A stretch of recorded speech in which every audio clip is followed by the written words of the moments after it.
Right, Aaron, don't send it through this tunnel, okay? What, send it? No, I said don't send it. Put it in the flipping... Aaron!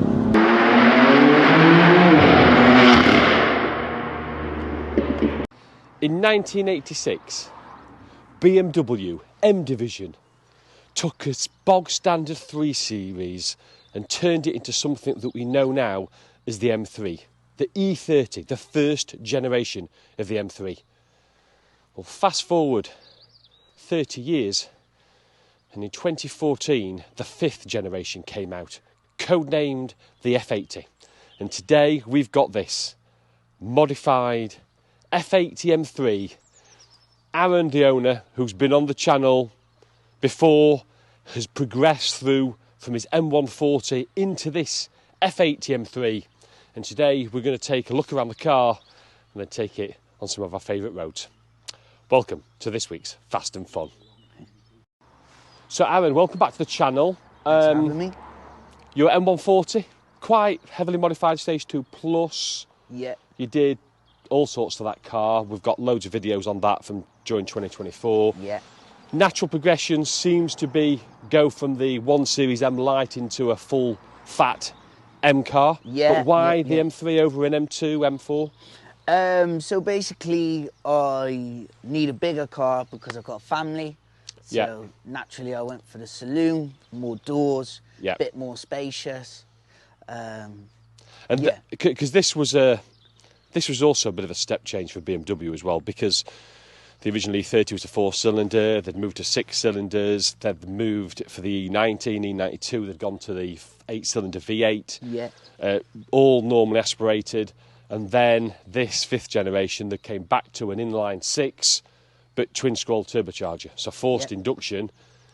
I can remember when it came out at the time, there was a little bit of ripples, I suppose, that they'd gone to turbocharging, but it's where cars have gone. Yeah. And I suppose now that just gives you massive tunability in this car. Exactly, and that's one of the main reasons I went for this over the V8, really.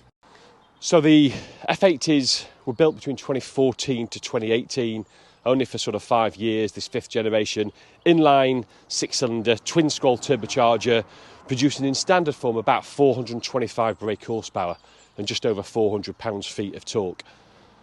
But with the DCT, and they came in manual or DCT, I think many are DCT, that drops the 0 to 60 time below 4 seconds.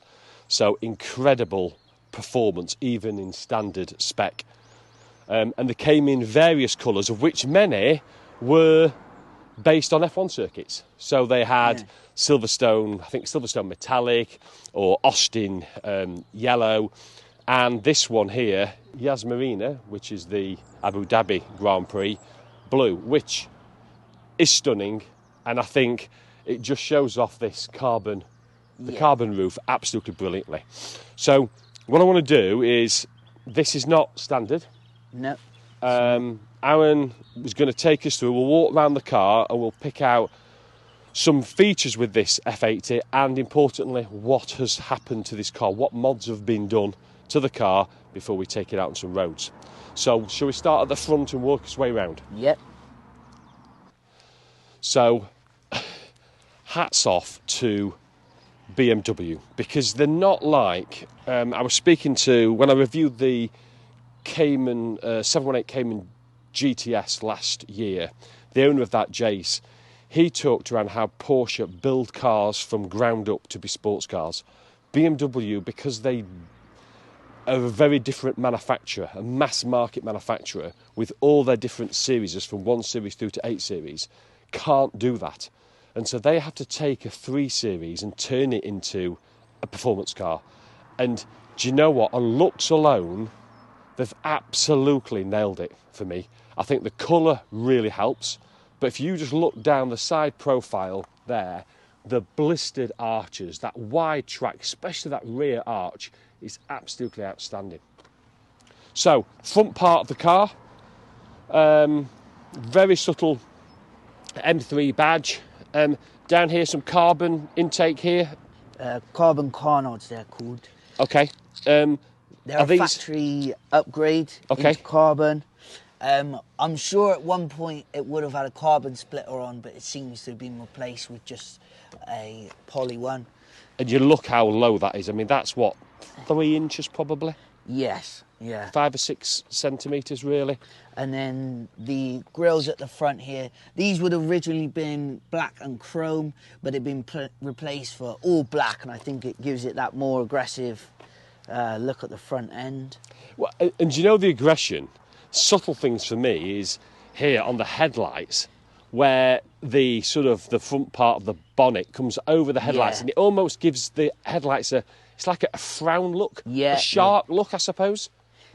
And then you look low down and look across the bonnet, and you can see that massive power bulge again.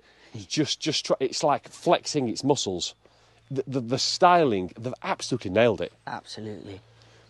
Around the front. Yeah, let's go around to the side. So first thing we're going to talk about is the brakes. We've got 2-piece EBC disc up front, same as what I ran on the M140. And then we got Frodo DS 2500 pads with just a stock caliper. And then obvious, we got the real lightweight CS wheels that come on the CS M3. Wow. Just to make they do look brilliant, don't they? They look lovely. And I assume they're really lightweight if they come off the CS. Are. And then obviously wrapped in Michelin Pilot Sport 4S's. The go-to performance tyre for me, for road cars. For road cars, yeah. Again, some subtle badging just here, again down the side. Wing mirrors has got to be credit again for a wing mirror. The style that they've gone into here is, again, fantastic here. The aero, I'm assuming it's aero. I guess so. Carbon roof. Did they all come with carbon roof? So it was an upgrade. It was factory carbon, and then you could upgrade it to a sunroof, but you lose the carbon. Oh, so no, you definitely stick with carbon. I'm not sure who done that, but... Yeah. And then at the back... Yeah. Again, just love the front's obviously a wider track, but the rear's so pronounced there. Yeah. Look absolutely amazing. Just gives it that real muscular look. And the subtle boot lip spoiler, carbon. Yeah, that's just a genuine BMW boot lid spoiler. And then at the back, what became synonymous really with the M3, with the quad exhaust. And this is all with a carbon diffuser and carbon tips? Yeah, so this is a full BMW M Performance titanium exhaust. And you'll hear that in a bit, but it sounds really good. With a M Performance carbon rear diffuser. Yeah. Just to give it that nice subtle little look. Obviously in standard tune, these were about 425 brake horsepower, just over 400 pounds-foot of torque. This has had some mods done to it. We've talked about the CS, lightweight CS alloys. Yeah. Oh, incidentally, the weight of these were about 1,600 kg. Yeah. Which I don't think is bad, considering it's not necessarily a small car now. Yeah. But what's been done to it? So what mods does this have? So not an absolute great deal so far, but so it's got a downpipe and tune. The tune I've got a printout for, that was done by Litchfield. So yeah, okay. A big reputable company. And it made 525 horsepower on a dyno. And that's a stage one. Is that stage one? That's stage one, yeah. So it's come up by about 20, they've got 25% more. Yeah. It seems to be sort of rough area for BMW. I mean, my M140 was a similar power increase. Wow. Around 20%. So that now, I mean, as soon as you go above that magic 500, you're into supercar sort performance, aren't you?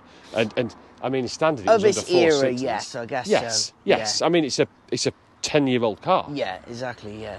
So that's all it's had. It's mild exhaust. Yeah. Upgraded not an alloys. Great deal so far, but obviously you know me, I don't keep much standard for long.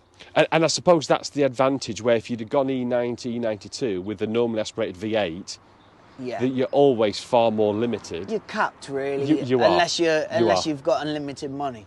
Yeah, you're correct, and that's the benefit of turbocharging. Yeah, exactly. Okay, let's have a quick look under the bonnet and inside. Yeah. And then we need to get out on the road. Let's do it.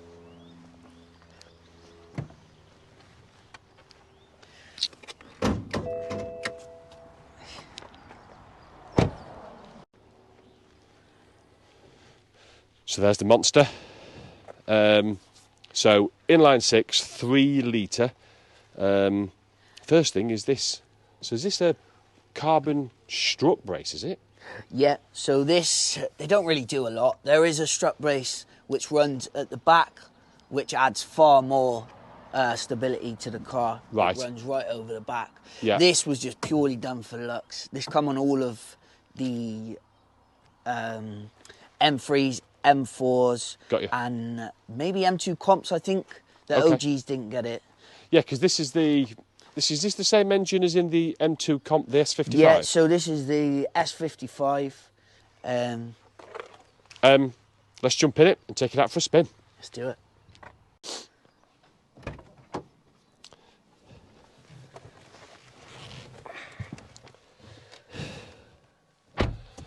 Okay, let's just get yourself into a driving position.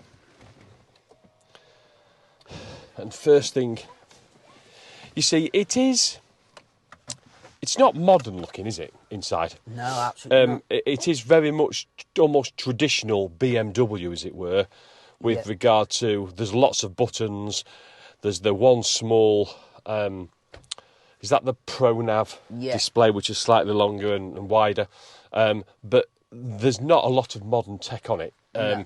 The traditional speed and rev counter, what does it rev to? Revs to about 7.2, I think. And where's most of that power? All mid-range?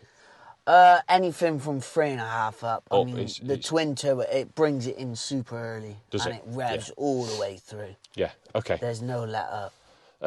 This has got just over 60,000? No. Just over 40,000. 44,000 miles. 44,000. So, nice leather-clad steering wheel, flappy paddles. DCT gearbox compared to your old ZF8 in the M140 that you had. I'm getting used to it. Obviously, this is single clutch. You'll It's see twin when clutch, isn't it, DCT? Single. It's twin. Single. It's twin. A single. Post below and let us know.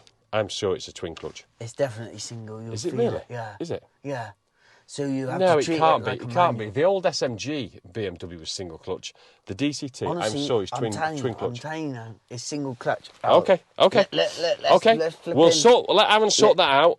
The rest of the display dash, bit of carbon in here as well, but it is quite oldish looking. But that's because it's a 10-year-old car now, and I always think mid cars are from 2015, and modern cars, they're not. Technology's rapidly changed so much, certainly over the last 5 or so years. But driving position, feel it's really... dual clutch transmission, that's what DCT stands for. I am definitely leaving that in the video. Don't leave that so in. I know more than he knows about his own car. So let's get this started. More about the inside once we get going. And I love the wing mirrors. That styling cue. Why? So do you not know why they did that? Is it aero? I don't know. Really? Not sure. Lightweight, whatever. Okay, let's get started, and you will join us in a few miles' time once the engine's warmed up.